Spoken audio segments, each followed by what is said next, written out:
What makes you think we're gonna find something different at this new place? I don't know that we will, but at least we'll be sure.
Black Ops 2 is regarded as the most controversial game in the entire franchise of Call of Duty Zombies, with starting off with two of the most hated zombies maps in the entire franchise, Transit and Die Rise. Optimism and hope was running real low. The community was at a low point, and content was surely dripping down the drain. But then Mob of the Dead was released, and a new revival of hope and optimism had been restored to the community. And then Origins came out, one of the most innovative and highly appreciated and loved maps in the entire franchise, and Black Ops 2 ended on a high note, and some people regard it as one of the most innovative and fun games in the zombies history, while others have a more negative view on it. But something happened between Mob of the Dead and Origins, something that is often overlooked and forgotten. The map Buried was released. Buried was one of the most innovative and interesting maps we'd ever seen, set in a western town in Angola. With the climax of the Victus story, many people weren't really, how should I say this, optimistic about the Victus crew. Buried introduced a slew of new features, things like Leroy being able to access part of the map and lock down the box, pick up the box, carry a zombie, kill zombies, change power-ups, features we had never even thought of, wonder weapons that allowed you to fly up, have infinite ammo, and prevent fall damage, and provided the most amount of high rounds glitches out of any wonder weapon I think we've ever had. Then you had the Time Bomb, essentially a checkpoint system that has never been seen in zombies since. One of the most innovative and interesting features ever released. But why is Buried forgotten? Why? Is it the fact that it was released between two of the most highly regarded maps in the entire franchise? Or is it because it was the conclusion of the three-part Victus saga that is very looked down upon in the community? Today we're going to be doing an analysis of the map Buried, one of the most forgotten zombies maps in the entire franchise. I'm the Kami Killer. Sit back, relax, and enjoy.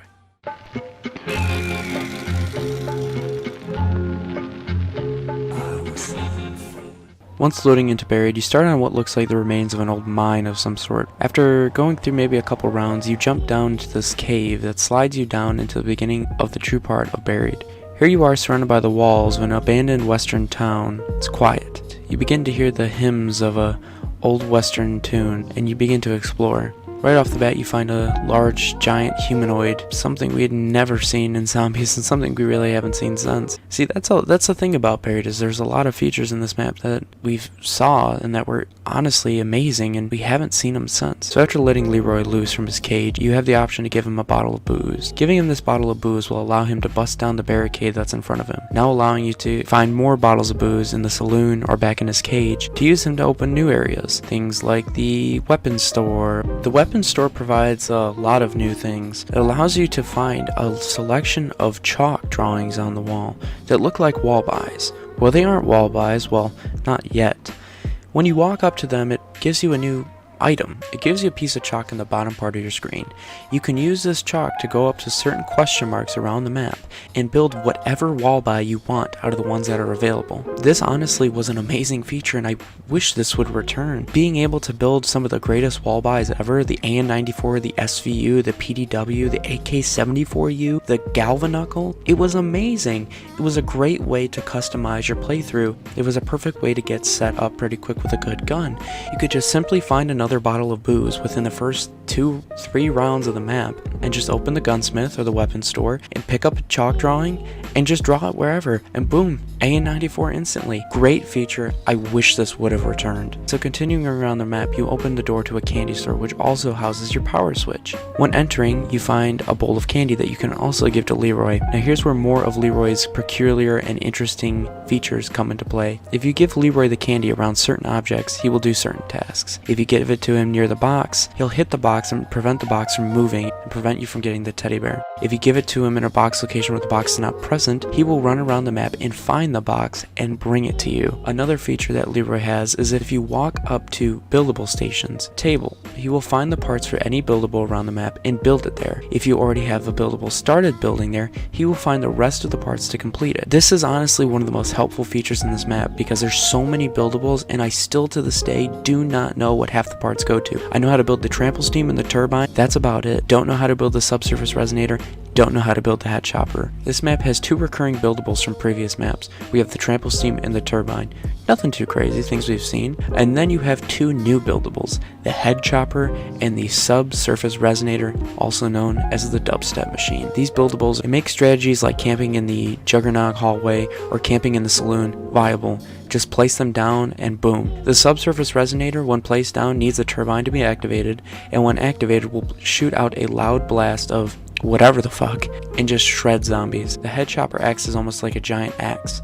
If placed onto a wall, it will activate, come near, and slice their heads off or their legs or wherever it's placed. Another thing that makes the strategy of camping really viable is the new wonder weapon, the Paralyzer. The Paralyzer is one of the most utility-based wonder weapons I think we've ever had. Paralyzer has many abilities. It has the ability to slow zombies, to kill zombies. It has infinite ammo, allows you, if you shoot it at the player's feet, to fly up and get on new levels or objects, or adds a layer of verticality. And it also has the ability that if you're jumping off a high place and you shoot it at your feet just in time, prevents fall damage. This wonder weapon is honestly amazing, and it caused a slew of problems. I can't tell you how many high round glitches that this wonder weapon provided.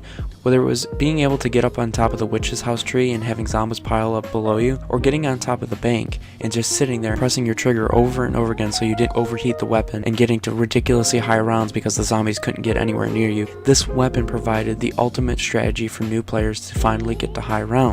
And at this point, there wasn't really a map like that. Black Ops 2 started off with 2 of the most unforgiving maps, in my opinion, ever. Transit has no way for a player to get to an easy high round, and Die Rise allows for it, but it's still really hard. The Sliquifier is an amazing wonder weapon, and plus new players probably aren't that great at training, so having a viable camping strategy for new players was a new thing for Black Ops 2. Besides opening the gunsmith/weapon store, you could also open the church, would provide the new perk Vulture Aid. One of the most interesting and different perks we'd ever seen, and in my opinion, one of the greatest perks we've ever had. And again, another feature that we haven't seen since. Why has Vulture Aid not returned? Why? I don't understand it. I'm looking at you, Jason Bourne. Why the fuck did you never bring back fucking Vulture Aid? Why not?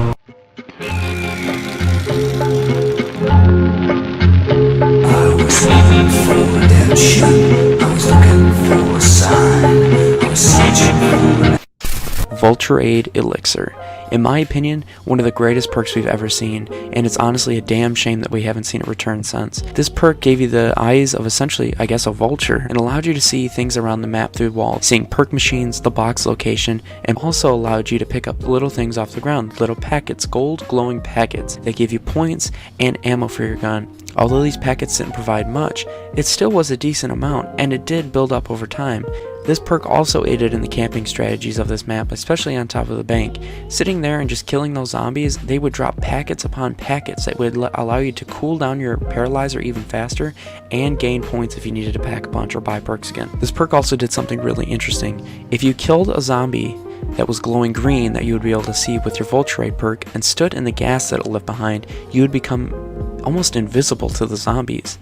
Again, why was this not brought back? I understand in Black Ops 3 they had things like In Plain Sight and other gobblegums that essentially made the player invisible or untouchable by zombies, but this perk just has so many more uses. It's honestly amazing. This perk is the best utility perk we've ever had.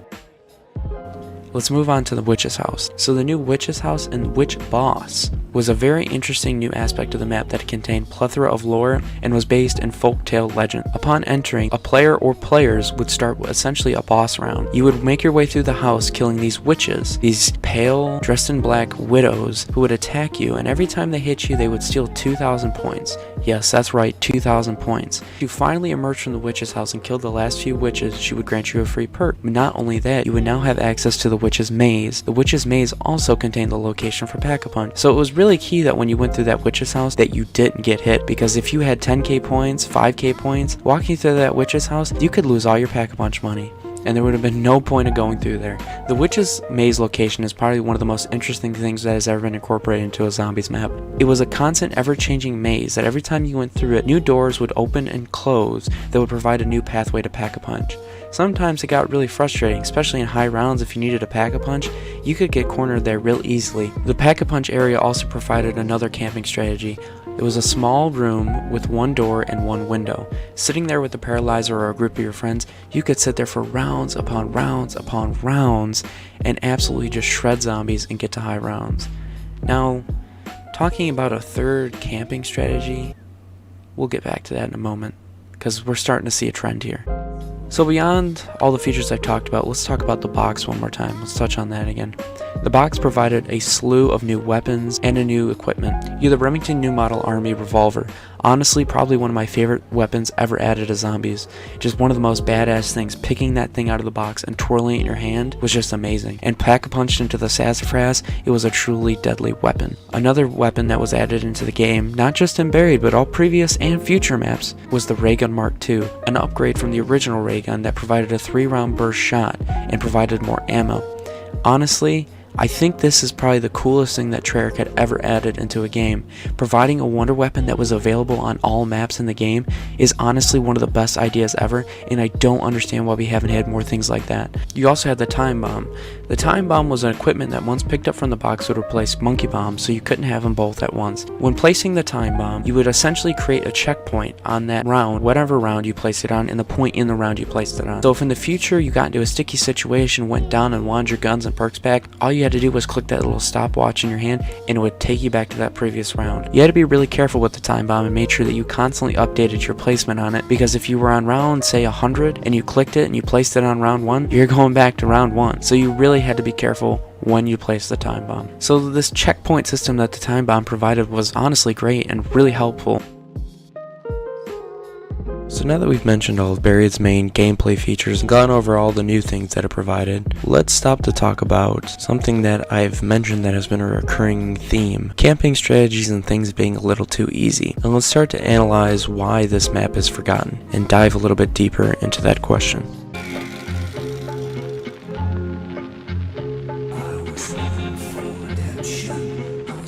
So after mentioning all these amazing features, how could a map like Buried, a map that was so innovative, fun, and interesting, be forgotten so easily?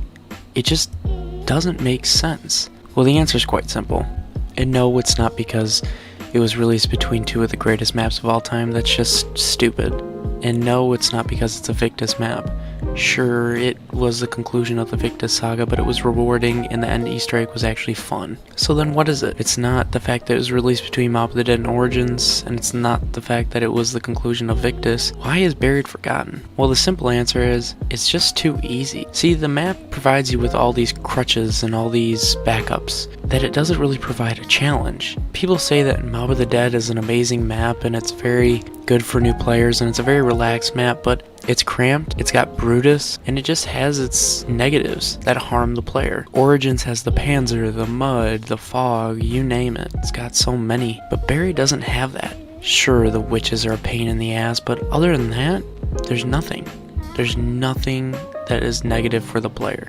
But how can this make a map forgettable? I mean, if it's so much fun and so enjoyable, why is it forgettable? Well, it's simple. The maps that give you the most struggle and the maps that give you the most reward when it comes to quests and other side things, side Easter eggs, you name it, are the ones that are remembered the most. Now, you might think that sounds ridiculous, but think about it. Which maps do you think of the most when you think of Call of Duty Zombies? Overall, think of Der Eisendrache, Gorod Krovi, Revelation, Origins, Mob of the Dead, Moon. Now here's the thing about most of those maps. They all have challenge, challenge, and they all have side quests and major Easter eggs. Barry doesn't have either of those things. Barry does not have a direct challenge and does not have major side quests or difficult Easter eggs. Buried is a map made for new players but offers no challenge. So due to the map being super easy, providing no challenge, and just being replayed so much, it just kind of got pushed to the wayside. Outshined by its predecessor and its successor and the ones that followed, Buried was just kind of left behind. A map that introduced so many new features and so many new interesting gameplay mechanics, and I wish Buried was looked at more. Other than, it's a good map. I give it an A tier, or a B tier, or an S tier for some people. There's not much conversation that goes into it. It's just, it was a good map, and that's all. Resolution 1295, Buried. A map that provided a slew of new gameplay features, an amazing wonder weapon, and overall just a ton of fun. Forgotten and outshined by its predecessor and its successor. Alright guys, this has been The Comic Killer. I hope you enjoyed this video.